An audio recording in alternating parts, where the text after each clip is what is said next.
විරුවන් ගතින් වැහිරෙනලේ පැහැය උරා රතුමල් පිපේවා මිහිකත දෙරණ පුරා ලෙලදෙන රතු දජය දැඩි කොට සුරත දරා මෙහෙම හයියෙන් අල්ලගන්න කියලා තමයි කියන්නේ.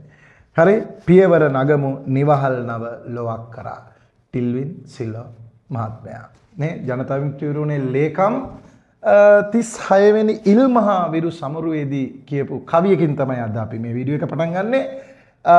අපිට කියන්න ගොඩාක් දේවල් තියෙනවා. මොකද හේතුව මං හිතන්නේ අපිට කියන්න පුළුවන් දේවල් විශාල ප්‍රමාණයක් ටිල්වින් සිල්වා මහත්මයා මේකෙදී කිව්වා. ජනාධිපතිතුමාත් මේකෙදී කතාවක් කරා. අපි බලමු අපිට මොනවද කියන්න තියෙන්නේ කියලා. ඒවා රටට කොහොමද බලපාන්නේ කියන කාරණා.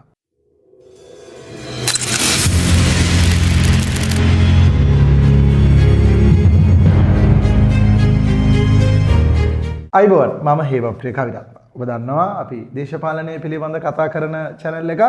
ඒ වගේම මේ වර්තමාන ඊයේ බලයට පත් වෙලා තියෙන ආණ්ඩුව ඒ පාරිශුද්ධතාවය පිළිබඳ අභියෝගයට ලක් කරන YouTube channel එකක්. ඒ නිසා ඔබට වෙලාසනින්ම අපි අපිව පැහැදිලි කරන්නේ අපේ දිශානතිය කොහෙද කෙනෙක් ඔබට බලා ගන්න පුළුවන්. රයිට් මෙන්න මෙච්චරයි කතාව. 36 වෙනි ඉල්මහා විරු සමරුව අමතමින් කරපු කතාවක කවියක් තමයි මම මේකෙදී මුලින්ම කිව්වේ. රයිට් අපි චුට්ටක් ඉතිහාසෙට ගිහින්. මෙහෙමයි තර්කේ. ලංකාවේ දේශපාලනය බ්‍රිතාන්‍ය යටත් යුද්ධ පාලන සමයේනේ මේ තියෙන දේශපාලනය පටන් ගන්නෙ. මේ ලිබරල් ප්‍රජාතන්ත්‍රවාදී කියන්නේ ප්‍රජාතන්ත්‍රවාදී රාමුව ඒ කියන්නේ නියෝජන ආයතන පටන් ගන්නෙ. ඊට පස්සේ 1935 දෙසැම්බර් මාසයේ 18 වෙනිදා ලංකා සම සමාජ පක්ෂය බිහි වෙනවා.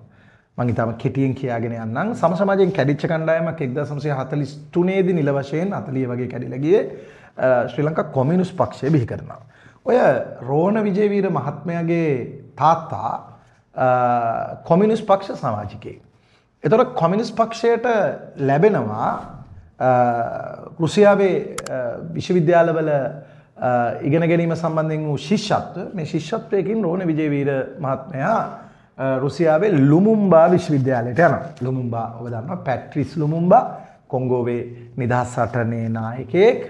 ඒ නමින් තියෙන විශ්වවිද්‍යාලයක තමයි යන්නේ. මම හිතන්නේ විජේවීර මහත්මයාගේ පුතා උවිදු විජේවීරත් මේ ලුමුම්බාවට ගියේ. ඊට පස්සේ කාලේ මම ඔය කියවලා තියෙනවා ලුමුම්බාවෙන් බිහි වූ කැරලිකරුවා කියලා පොතක් මට මතක නැහැ. ඒක මගේ අතේ දැන් නැහැ. රයිට් කොහොම හරි මේ විජේවීර මහත්මයා ලංකාවට ඇවිල්ලා මේ සාම්ප්‍රදායික වාමාංශික දේශපාලනයේම නියැලෙනවා. හරි නියැලෙනවා. ඔහු ලංකාවට එන්නේ ඒ කියන්නේ ඔහුගේ අදහස් ගොඩක් කලාවට කොමියුනිස්ට් පක්ෂයේ අදහස් මං හිතන්නේ ස්ටාලින්වාදී අදහස් වල තිබුණේ. ස්ටාලින්වාදී සම සමාජ පක්ෂයේ ට්‍රොස්කිවාදය තුල තමයි හිටියේ. කොහොම හරි මේ ඊට පස්සේ විජේවීර මහත්මයාගේ හිත ඔබ දන්නවා 1949 මගේ මතක නිවැරදි නම් චීනය සමාජවාදය අත්හදා බලනවා. මාව් සේතුන්ගේ මූලිකත්වයේ මේ චීන සමාජවාදයයි රුසියන් සමාජවාදයයි ටිකක් හාත්පසින් වෙනස් වුණා. මේක මත සම සමාජ කණ්ඩායම් දෙකක් හැදෙනවා මේ කොමියුනිස්ට් පක්ෂය තුල චීන පිළ සහ රුසියන් පිළ නමින්. ඒක අවසන් ප්‍රතිඵලය වෙන්නේ විජේවීර සහෝදරයාට හම්බෙන්නේ නැහැ. අර ශිෂ්‍යත්වය කැන්සල් වෙනවා. ඒක නිසා විජේවීර සහ ෂණ්මුගදාසන් දෙන්නත් එක්ක එකට එකතු වෙලා චීන කොමියුනිස්ට් පක්ෂය පිහිටුව ගන්න. මේ චීන කොමියුනිස්ට් පක්ෂයෙන් වෙන් වෙන විජේවීර මහත්මයා 1965 දී ජනතා විමුක්ති පෙරමුණ බිහි කරගන්නවා. මිනිස්සුන්ගේ දේශපාලනය කරන්න අයිතියක් තියෙනවා. තමන් හරි කියලා හිතන මතවාදය තුළ සිටීමේ කිසිදු ගැටලුවක් නැහැ. හැබැයි මෙන්න මේ විජේවීරලා 1900 අර සාම්ප්‍රදායික වාමාංශික පක්ෂවලට එන්නෙන් පෙරේරලා කොලින් දාර්ද සිල්වලාගේ පක්ෂවලට සාම්ප්‍රදායික වාමාංශික පක්ෂ කියන ලේබල් එක ඇලෙවුවා. ඒගොල්ලෝ නව වාමාංශික දේශපාලන ව්‍යාපාරයක් ලෙස තමයි ඉස්සරහට ආවේ. ඔය අතරේ 1959 මගේ මතක නිවැරදි නම් කියුබන් විප්ලවය සිද්ධ වෙනවා. 59 මගේ මං හිතන්නේ කියුබන් විප්ලවය සිද්ධ වෙනවා. මේ කියුබන් විප්ලවයත් එක්ක ලෝකයේ තුල රැඩිකල් නේ හරි මේ අර බැසිස්ටාගේ පාලනය පෙරලන්න ග්‍රෑන්ඩ්මා නැවෙන් ගිහිල්ලා නේද ඒකත් එක්ක ආපු චේ ගුවෙරලා කැස්ට්‍රෝලාගේ උන්මාදයක් ආරම්භ වෙනවා. කොහොම මෙන්න මේ අදහස් විජේවීරට යම් ප්‍රමාණයකට බලපෑවා. ඒකේ අවසන් ප්‍රතිඵලය උනේ ලංකාවේ දේශපාලන බලය ලබා ගැනීම සඳහා අර කාල් මාක්ස් කියන විප්ලවය මෙහෙට ආවේනික කරගෙන අත්අදා බැලීමක් වශයෙන් 1971 කැරැල්ල නිර්මාණය වෙනවා. මේ 71 කැරැල්ලත් එක්ක අපි ගියොත් අපි ටට්ටක් ගාලා එනවා මේ කතාව. මොකද නැත්තම් ටිල්වින් සිල්වා මහත්මයාගේ කතාව කතා කරන්න වෙන්නේ නැහැ. මොකද ඔබේ කාලේ ඔබේ data නේ ඇතුලේ වටිනාකමක් ඔබට තියෙන්නට ඕන. මේ ඉගෙන මේ කතා කරන දේවල් තුල නිකන් අහම්බෙන් ආවට ගියාට කතා කරන්න අපි ඇත්තටම කැමති නැහැ. රයිට්. කොහොම හරි ඔහොම එනකොට 1971 කැරැල්ලේ මේ අය සිරගත කරනවා මේ කැරැල්ල ඊටම අසාර්ථක කැරැල්ලක් අපි දැක්ක පහුගිය කාලවකවානුවේදී ওই වික්ටර්වියන් මහත්මයා ජයදේවයන්ගොඩ මහත්මයා එහෙම සමහර අය මම හිතන්නේ ජයදේවයන්ගොඩ මහත්මයා තාම ජීවිතුන් අතර ඉන්නවා ඒ 71 කැරැල්ල පිළිබඳ කැරැල්ලේ අරමුණ ශ්‍රේෂ්ඨ වුණාට ඒකේ ක්‍රියාමාර්ග පිළිබඳ කතා කරා ඒ වෙලාවේ පස්සේ කාලේදී වික්ටර්වියන් වගේ අය කිව්වා මේ අපි එදා බලය ගත්තේ නැති එක ලොකු දෙයක් කියලා. එහෙම කිව්වා. රයිට්. ඔහොම අතර තමයි 1900 මම හිතන්නේ සිරිමා බණ්ඩාරනායක රජය විසින් සිරගත කරපු නේ අපරාධ යුක්ති කමිෂන් සභාව ඉදිරියට ගෙනහල්ලා සිරගත කරපු මේ අයට ජේ.ආර්. ජයවර්ධන ඒ කමිෂන් සභා පනතයි අහෝසි කරලා සමාව දීමත් එක්ක විජේවීර ඇතුළු කණ්ඩායම එළියට එනවා. නැවත වතාවක් සක්‍රීය දේශපාලනය ආරම්භ කරනවා. 80 ජූලි කලබල වලට සම්බන්ධයි කියන චෝදනාව එල්ල කරලා මේ අය ඇතුළු පක්ෂ තුනක් මගේ මතක නිවැරදි නම් තහනමට ලක් කරා. තහනමට ලක් කරාට පස්සේ අනෙත් පක්ෂ දෙක වාසුදේව නානායක්කාර මහත්මයාගේ පක්ෂය සහ අනෙත් පක්ෂ මනවතක නැහැ. කොහොම මේගොල්ලෝ මොකද කරන්නේ ආණ්ඩුවත් එක්ක සාකච්ඡා කරමින් මේ තහනම ඉවත් කරගන්නවා. මේ තහනම ඉවත් කර ගැනීමට ජනතා විමුක්ති පෙරමුණ කැමති වෙන්නේ නැහැ. ඔවුන් නැවත වතාවක් අපි අර අර චිත්‍රපටයේ එහෙම ගින්නෙන් උපන් සීතලයේ දැක්කේ නේද? යාල කැලේට ගිහිල්ලා නැවත සංවිධානය වෙවි මෙහෙම මේ මට්ටමට එනවා. ඔබට මතක ඇති 1982 ජනාධිපතිවරණයට මම හිතන්නේ වැඩි හිටියෝ ඉන්නව නම් දන්නවා 82 ජනාධිපතිවරණයට මම කියවලා තියෙනවා මම ඒ කාලේ ජීවිතුන් අතර හිටියේ නෑ මේ මම ඉපදුනේ 83 එතකොට මේ ඒ කාලවකවානුවේදී මම අහලා තියෙනවා ශ්‍රීමා බණ්ඩාරනායක වාසුදේව නානායක්කාරලා විශේෂයෙන්ම මේ විජේවීර මහත්මයා වෙද්දී හැංගිලා හිටියේ කොහොම හරි මේ අය එකට එකතු වෙලා සාකච්ඡාවක් කරා ජේ.ආර්. පරද්දන්න පොදු අපේක්ෂකයෙක් තරඟයට දාන එක ගැන. ඔය සිරිමා බණ්ඩාරනායක මැතිණියගේ ප්‍රජා ඉතිහාසය හොසි කරලා තිබුණේ. නමුත් ජවිපේ තමන්ගේ තක්සේරුව ටිකක් වැඩි කරගනිමින් මේ 82 ජනාධිපතිවරණයට පොදු අපේක්ෂකයා කියන සාකච්ඡාවේදී මම කොහේ හරි තැනක කියවලා තියෙනවා මම හිතන්නේ ජවිපේ ඒ කාලේ උඩම හිටපු අය අතර හිටපු ඊටාම අනම්‍යශීලී මිනිහා සාමාන්‍යයෙන් නම්‍යශීලී මිනිහෙක්නේ සාකච්ඡාවලට එවන්නේ ඩී.එම්. ආනන්ද මගේ මතක නෙවෙයිද නම් සාකච්ඡාවට එනවා අවසානයේට මේ සාකච්ඡාවෙන් ටිකක් උද්දච්ච විදියට නැගිටලත් යනවා ඒ නැගිටලා යනකොට අපි හිටපු අග්‍රාමාත්‍යවරයා දිනේෂ් ගුණවර්ධන මහත්මයා පස්සෙන් ගිහලා සහෝදරයා යන්න එපා අපි තවත් සාකච්ඡා කරමු කියලා කිව්වට නමුත් ඒ සාකච්ඡාවට ජවිපේ එකඟ වෙන්නේ නැහැ මේක අවසන් ප්‍රතිඵලය බවට පත් වෙන්නේ විජේවීර 4.4 ගාණක් අරගෙන තමයි ලංකාවේ ජනාධිපතිවරණ සටනේදී තුන්වෙනි ස්ථානයට පත් වෙන්නේ කියන්නේ ඒගොල්ලෝ ඔවුන්ට හැමතිස්සෙම තමන්ගේ දේශපාලන ව්‍යාපාරය පිළිබඳ අධි තක්සේරුවක් තිබුණා. ඊට පස්සේ තමයි ඔය 88 89 මේ අය සමරපු සැමරීම සම්බන්ධයෙන් වූ කතිකා වෙන්නේ.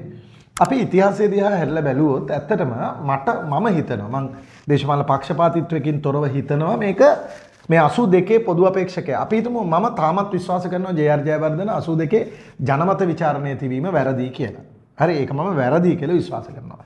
1931 ඉඳලා දිගින් දිගට අවුරුදු 5න් 5ට 6න් 6ට මිනිස්සුන්ට තමන්ගේ මහජන නියෝජිතයා පත් කර ගැනීමට තිබුණු හැකියාව ජේ.ආර්. 82 නැති කරා කියන එක මම විශ්වාස කරනවා.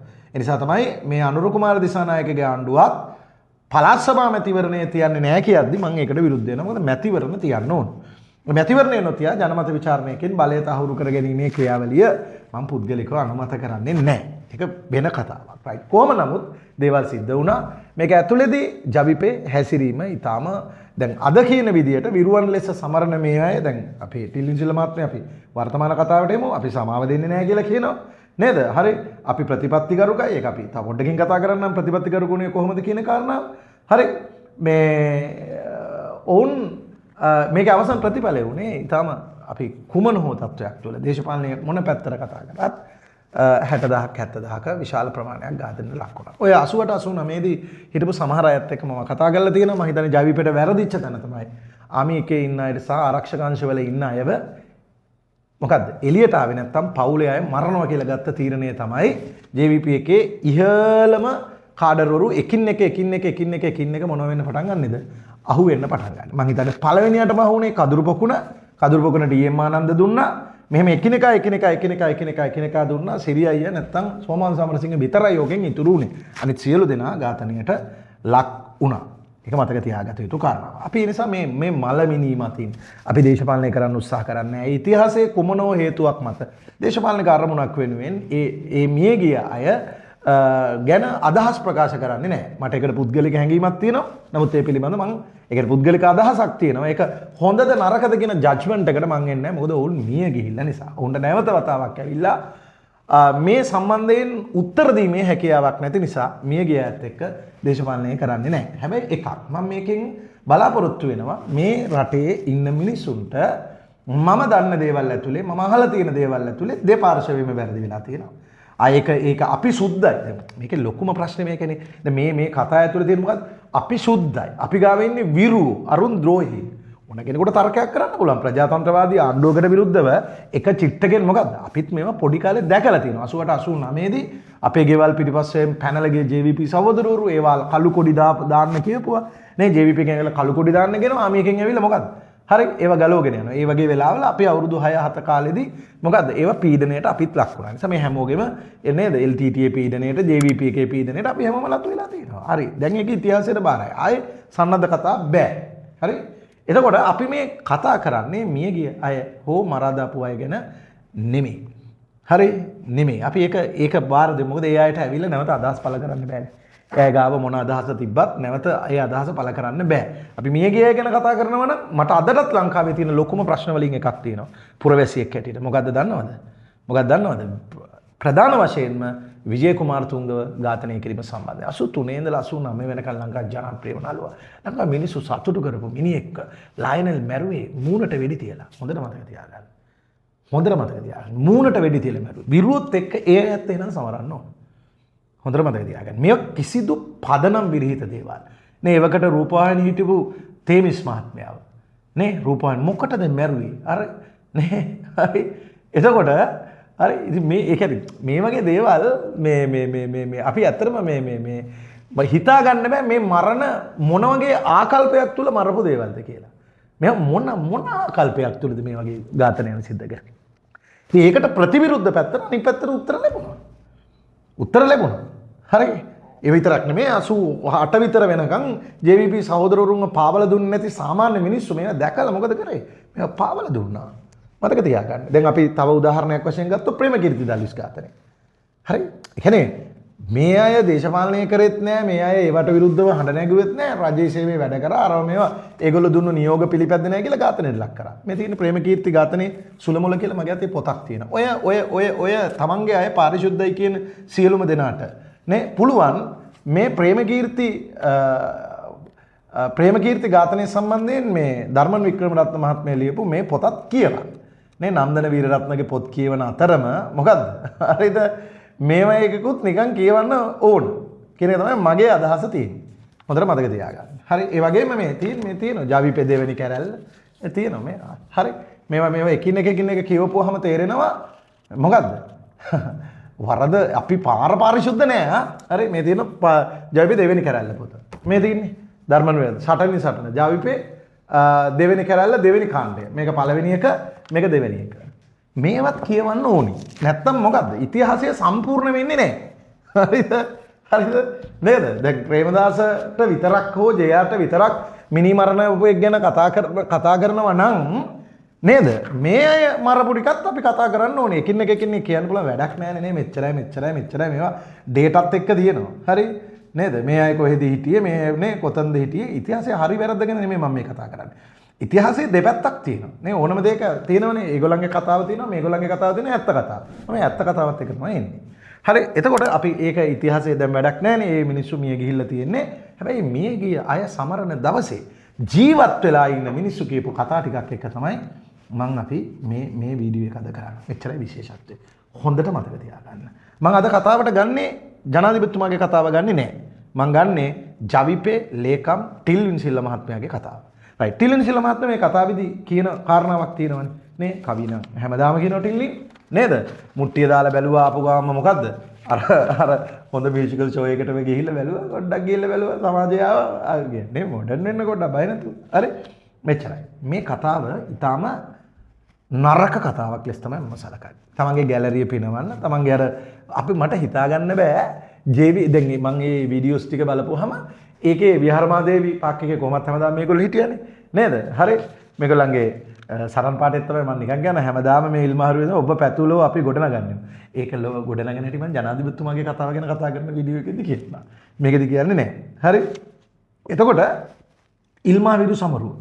හරි මේ කතාව දිහා බලපුවාම එක පැත්තකින් උද්දච්චභාවය පේනවා. දෙක තමයි බිය පේනවා. නේ සාමාන්‍යයෙන් ඔබගොල්ලෝ දන්නවනේ බල්ලෝ බය වුණාම මොකද?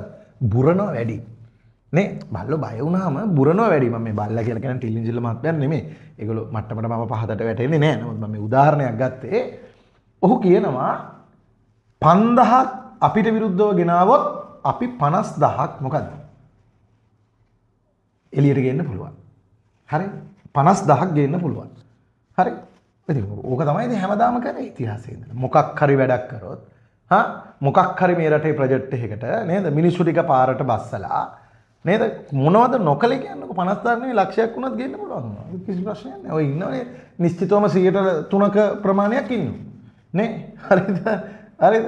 නේද? කෙලින්ම මොකෙක් හරි එකෙක් ධනයක් උත්පාදනය කරොත් ඌ කුහකයා මොකෙක් හරි එකෙක් කැපී පෙනුනොත් ඌ නරක මිනිහා අපි විතරයි හොඳ කියන මෙහෙම පිරිසක් ඉන්නවා. ඒ නිසා මට මේකෙන් පේනවා මේ ආණ්ඩුව බය වෙලා තියෙන්නේ. මම නිකන් උදාහරණයක් කියන්නම් ඔබට.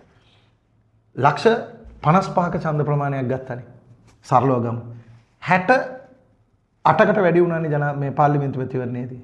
නේ? ඊට පස්සේ මොකද වෙන්නේ? ඊට පස්සේ ඒක ලක්ෂ 40 ගන්නට බහිනවා. අපි කියන්නේ කවුරුත් බය නැහැ. ඒ කියන්නේ අපි මොකටද මේ ඇවිල්ලා 88 89 වත් නෙමෙයි මොකුත් නෙමෙයි. එහෙම බය වෙන්න අවශ්‍යතාවයක් නැහැ කවුරුත්. හරිද? මේ මං කියන්නේ මේ අනිත් අය බය වෙන්න කාරණාවක් නැහැ. මේගොල්ලන්ගේ ටෝක් වලට බය වුණොත් එහෙම ලංකාවේ ජීවත් වෙන්නත් බෑනේ. හරි. අපි මෙහෙම කරමු. දැන් මහ මේ භාණ්ඩාගාරයේ උතුරන්න සල්ලි තියෙනවනේ. දැන් රනිල් වික්‍රමසිංහ පළාත් පාලන ඡන්දය කල්දාත් දිගුවේ සල්ලි නැහැ. නේ? නේද? ඡන්දයක් තියන්න නේද? හරි මොකද්ද? ඡන්දයක් නැහැ කිව්වනේ. නෑ. ඒකට මිනිසුන්ට මොකක් හරි ලොජික් එකක් තිබ්බනේ. හරිද වැරදිද කියන එක ඕගොල්ලෝ දාගන්න. නමුත් ප්‍රශ්නේ මෙච්චරයි. ඕගොල්ලන්ට පුළුවන්ද මේ ඡන්දේ නොතියින් මහා භාණ්ඩාගාරයේ ඉතිරෙන්න සල්ලි තියෙනවා. ඡන්දේ නෑ. පාර්ලිමේන්තුවේ මම දැක්ක ජනාධිපතිතුමා ඒ වේදී කියනවා මොකක්ද අර පනත් ගැන කතාවක් කියන ඕගොල්ලෝ එහෙනම් සම්මත නෑ. දැන් තියෙනවනේ සම්මත කරන්න. ඉතිහාසය ගැන කතා කරලා වැඩක් නෑ. මතක තියාගන්න. මෙයා කියනවා ඔන්න මේ රටේ මිනිස්සු අවබෝධ කරගත යුතුම දේ උද්ඝෝෂණ සංස්කෘතිය හදලා තියෙන්නේ අපි. හරි. ඕක දැන් ඕක තමයි අතිශය වැදගත් උද්ඝෝෂණ සංස්කෘතිය. ඕගොල්ලෝ තමයි උද්ඝෝෂණ සංස්කෘතිය ඇදුවේ. ඒක මේ රට ඉස්සරහට ගෙනිච්චේ නැහැ. මේ ආපස්සට ගෙනිස්සා. කොහේ හරි තැනක උද්ඝෝෂණය කරනවා අවස අතරමාට්ට ගෙදර යන්න පාමාට්ට ගෙදර යන්න ඉන්න එක රෑදායට ගෙදර ගියේ. දැන් රටේ උද්ඝෝෂණ නැහැනේ. දැන් තියෙනවා නම් තියෙනවා ඕගොල්ලන්ගේම කැඩලා ගියාට පෙරටු ගාමින් ටික කරන ටික. ඒතර කියන මොකද්ද? අනිත් උන්ට බෑ. පිස්සු කතා කරන්න එපා. මහා ජනබල මෙහෙමක් එහෙම චන්දිකාගේ ආණ්ඩුවට විරුද්ධව නේ බලය ගන්න මොහොතේදී කරා මතකයිනේ එක්සත් ජාතික පක්ෂයේ සරයක්. හරි. එහෙම බෑ කියලා දෙයක් නෑ. ඒක ජනතාව පාරට බස්සන එකම මහ ලොකු දෙයක් නෙමෙයි. හරි. ඒක ඕගොල්ලන්ගේ විතරක් වැඩක් නෙමෙයි. නමුත් අනිත් අය එහෙම කරන්නේ නෑ. ආණ්ඩුවක මේ දැන් ඕගොල්ලෝ බය වෙලා තියෙන්නේ ඕගොල්ලන්ගේ මෙහෙම නැල්ලට. මොකද රැයට මෙහෙම ඉන්නකොට පේනවා ඇති අපි කියපුවයි කරපුවයි මේ කතා කරන ප්‍රතිපත්ති ගැන. ඊට පෙළපාලි යන්නේ කොහමද? කියන්නේ අපි උද්ඝෝෂණත් අපේ පෙළපාලිත් අපේ 5000 නෙමෙයි 5000ට 50000ක් බස්සලා හරිද? ගේම දෙනවා කියලා වගේ එකක් තමයි කියන්නේ. ඒව ඔට්ටු නෑ. හරි මිනිසුන්ට උද්ඝෝෂණය කරනවා නම් රැස්වීමක් තියෙනවා නම් ඒකේ අයිතිය තියෙනවා. ඔයගොල්ලන්ගේ 50000ට අපේ රටේ මිනිස්සු බය වෙන්නේ නෑ. ඒ යුගයේ අවසానයි. ඔයාලට හොඳටම පුළුවන් බලන්න ටිලින්සිල්ල මහත්මයාට ඔයාට වැටෙන කමෙන්ට් දිහා දැන් බලන්න. හරි ආණ්ඩුවේ ජනප්‍රියතාවය කොතනද තියෙන්නේ කියලා ඇත්තටම බලන්න පුළුවන් නම් නේ රැයට සාකච්ඡා කරලා පළස්සපත් ඡන්දේ කියලා බලන්න. මම කියන්නේ ඒක තමයි මහජන මතය මනින්න තියෙන හොඳම අවස්ථාව. ඒකමද? රයිට් අපි තව හරි නේද? අපි ප්‍රතිපත්ති ගරුකයි. ඒක ගැන මම ජනාධිපතිතුමා කතා කරන ගැනගේ කතාව ගැන කතා කරන වීඩියෝ එකේ කතා කරනවා. අපිට අපේ ප්‍රතිපත්ති තියෙනවා. හැමෝටම තියෙනවා. හරි වගේම අපේ සතුරන් සම්බන්ධයෙන් ප්‍රතිපත්තිත් අපිට තියෙනවා. සතුරන් සම්බන්ධයෙන් අර බෙල්ල කපලා වැටේ ගහගත්ත එකද? විජය කුමාරතුංගගේ මූණට තියපු එකද? ප්‍රේමකීර්ති දල්ලිස්ලා වගේ අය, තේමිස් වගේ අය නේද? හරි. නේ සාගරිකා ගෝමස් වගේ අය නේ බෙල්ල කපලා ගිහිල්ලා මරපු එකද? හරි. ඕවා ඉවරයි. ඒක ලංකාවේ ඉතිහාසයට, ඒ කියන්නේ අපි ඉතිහාසයේ දෙපැත්තම ගැන කතා කරේ නෑනේ. මියගිය මිනිස්සු පිළිබඳ මේ වීඩියෝ එකේදී මම කතා කරේ නෑ. කතා කරන්නේත් නෑ. අරය වැරදි, මෙයා වැරදිද කියලා කියන්න යන්නෙත් නෑ. මම කතා කරන්නේ මේ මිනිසුන්ව විකුණගෙන කමින් බලය ලබාගෙන දේශපාලනය කරලා දැන් පොරටෝක් දෙන මෙන්න මේ අය ගැන කතා කරන්නේ. හොඳට මතක තියාගන්න. මේක අපි ඉවර කරන්න ඕනේ. ඒ නිසා රතු පාට සමාජයේ කීප දෙනෙක්ව දැක්කහම කොහෙද මේ විහාරමාදේවිය එකේ දෙන ටෝක් ටිකක් පරිස්සමින් දෙන්න යුගය අවසానයි. හරි අපි සතුරන්ට සමාව දෙන්නේ නැහැ. හරි මම නම් කියන්නේ මේ රටේ දැන් ඒක අනිත් පැත්තට ගමුකෝ අපි. එහෙමනම් මේ අය මෙච්චර වැරදි ගොඩක් කළා තියෙද්දි 94 මේ ප්‍රජාතන්ත්‍රවාදී දේශපාලන ප්‍රවාහයේ තියෙන එක පැත්තකින් ප්‍රචණ්ඩත්වයේ කරා යන මිනිස්සු ප්‍රජාතන්ත්‍රවාදයට ගේන අනිත් එක ලංකාවේ මිනිස්සු විශේෂයෙන්ම මේ ප්‍රජාතන්ත්‍රවාදයේ කියන දේ පිළිබඳ පිටාම ප්‍රබල ලෙස විශ්වාස කරනවා. අපි මේ වීඩියෝ එක නවත්තමු මොකද හේතුව මේ අපි මේකෙන් මේ කතා කරන්න උත්සාහ කරන්නේ ඒක අපේ ප්‍රතිපත්තිය මතක තියාගන්න. ඒවා හරි මොකද සතුරන්ට සමාව දෙන්නේ නැහැ. අනිත් මිනිස්සු සමාව දුන්න එකේ ප්‍රතිඵල තමයි භුක්ති විඳින්නේ. එහෙනම් මතුවෙන ප්‍රශ්නයක් සතුරන් කවුද?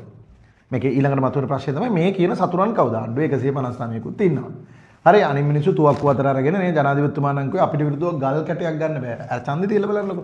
ගල් කැටද මොනවද නේ? අපේ රටේ මිනිස්සු ඕගොල්ලෝ තමයි ගල් කැට අරවයි මේවයි දේශපාලන ක්‍රමය වෙනස් කරන එක මෙව කරේ. නේ? ඒක ඉතිහාසයේ සම්බන්ධ කැරලි දෙකක් මෙහෙවපු එකක් නේ තියෙන්නේ. හරිද? නේද? එතකොට මේ කවුද දේශපාලන විරුද්ධ දේශපාලන මතධාරීන්ද? අපි නම් කවදාවත් ප්‍රචණ්ඩත්වයෙන් තොරව ප්‍රජාතන්ත්‍රවාදීව දේශපාලනය කරන ඔබ පවා මොකද්ද? සතුරන් හැටියට සලකන්නේ නැහැ. ඒක ඔබේ අයිතිය. ඔබේ මතය දරන්න. අපි අපේ මතය දරනවා. එච්චරයි. හරිද? එතකොට ඔබ පැහැදිලි කරන්න ඕනේ ස්වාමී සතුරන් කවුද? ඒ වගේම සතුරන්ට සමාව දෙන්නේ නැහැ කියන එකේ තේරුම මොකක්ද? සමාව දෙන්නේ නැහැ කියන එකේ තේරුම මොකක්ද? එන ඔබට පුළුවන් නේද? හරි නේද? මහින්ද රාජපක්ෂ මහත්මයාගේ මේ කොහෙද මැද මුලනේ වලව්වෙත් නැග්ග චන්දිකාගේ වලව්වෙත් නැග්ග රනිල් වික්‍රමසිංහත් එක්ක 2015 හිටිය ඒ වෙලාවේ ওই ගනුදෙනුව බේර ගන්න තිබ්බනේ සාමාන්‍ය ජනතාව ඉස්සරහා පොරටොක් දෙන්නේ නැතුව තිබුණානේ එහෙම කරන්න 94 චන්දිකා පොරොන්දු කඩ කරත් 2001 එල්ලුණා ගිහිල්ලා ඒ නිසා අපිට මේකෙන් කියන්න තියෙන්නේ මං හිතන්නේ මේගොල්ලෝ බය වෙලා තියෙනවා මේගොල්ලන්ට බයක් තියෙනවා මේ රටේ දේශපාලන බලය නැති වෙයි කියලා හරි අනිත් අයට බලය නැති වුණත් ඉන්න පුළුවන් හරි හැබැයි මේ අයට බලය නැතුව ඉන්න අමාරුයි වගේ එකක් මේක ඇතුලේ මේ ප්‍රකාශය ඇතුලේ අපි දැක්ක කියන එක අපිට කියන්න ඕමනාවට නිසා තමයි අපි මේ වීඩියෝ එක කරේ රයිට් උද්ඝෝෂණ ඔන්න අපේ රටේ විශේෂයෙන් තරුණ පරම්පරාව බලන්න උද්ඝෝෂණ සංස්කෘතිය ඇදුවේ මේගොල්ලෝ කියනවා පෙළමාලි යන්නේ කොහොමද කියන්නේ අපි තමයි කියලා මෙහෙම කියනවා ඊට පස්සේ මොකද්ද සතුරන්ට සමාව දෙන්නේ නැහැ කියලා කියනවා නේ සමාව දීම දේව ගතියක් නේ වැරදි කිරීම මනුෂ්‍ය ගතියක් කියලා වගේ දේවල් රහත් අතිශය අනම්‍ය ඌ දේශපාලන ව්‍යාපාරයක් තමයි මේ අය මෙයාගේ බලය නැති වෙන මොහොතවල පිස්සු වගේ හැසිරෙන්න පුළුවන් කියන එක මතක් කරමින් අපි මේ වීඩියෝ එක අවසන් කරනවා මං හිතන්නේ දැන් ඉන්නේ නම් බයෙන් කියන එක තමයි අපිට තේරෙන්නේ බිය කියන එක දැනিলা තියෙනවා අපි මෙහෙම බේරගමු ප්‍රජාතන්ත්‍රවාදීව බේරගමු මොකද්ද තියන්න මොකද්ද පළාත් සභාව මැතිවරණය ඔබේ ප්‍රතිපත්ති ප්‍රකාශනයේ මේ මෙතන මගේ අතේ තියෙනවා තියන්න පළාත් සභාව මැතිවරණය ඒ වගේම මේ පොතුත් අපි මොකක්ද මේවා කියවන්න ඕනි කියන එක තමයි මගේ අදහස ප්‍රේමකීර්ති ඝාතනය ධර්මන් වික්‍රමරත්න මහත්මයා නේ මේව නම් පිටින් තියෙනවා ඒ දිස්ත්‍රික්කවල ලිස්ට් එකේ කවුද හිටියේ දිස්ත්‍රික්කවල දෙපැත්ත තුන් පැත්තෙම දේවල් ටික තියෙනවා නිසා අපි විතරක් හොඳයි කියලා විරුව හැටියට සමරන අයගේ ඉතිහාසය තමයි අපිට මේ කතා කරන්න ඕනේ ඒ විරුවන විකුණගෙන මොකද්ද දැන් දේශපාලනය කරන එක නම් අය දෙන පොරටෝක් තමයි අපි මේකදී කතා කරේ නිසා ටිකක් ප්‍රවේශමෙන් වචන හසුරුවලා බලයේ තියෙන පිරිසක් නේද ටිකක් නම්ශීලී වෙලා නේද හරි අපිවත් දිනා ගන්න පුළුවන් මට්ටමට ඔබට පුළුවන් නම් ජනාධිපතිතුමා කිව්වේ අපිට ඡන්දෙ නොදුන්න අය පවා නේද රටේ මිනිස්සු නම්ශීලී ඔබ වුණත් හොඳ ආණ්ඩුවක් කරනවා නම් දැනට අපිට පේන්නේ මොනවද කරන්නේ හොඳ කියලා කයිවරු ගහන එකනේ කරන්නේ හරිද කරනවා නම් ඒ දිනා ගැනීමේ හැකියාවක් ඔබට තිබිය යුතුයි කියන එක අපි මේ වීඩියෝ එකෙන් මතක් කරනවා එහෙනම් අපි වෙන වීඩියෝ එකකින් හම්බෙමු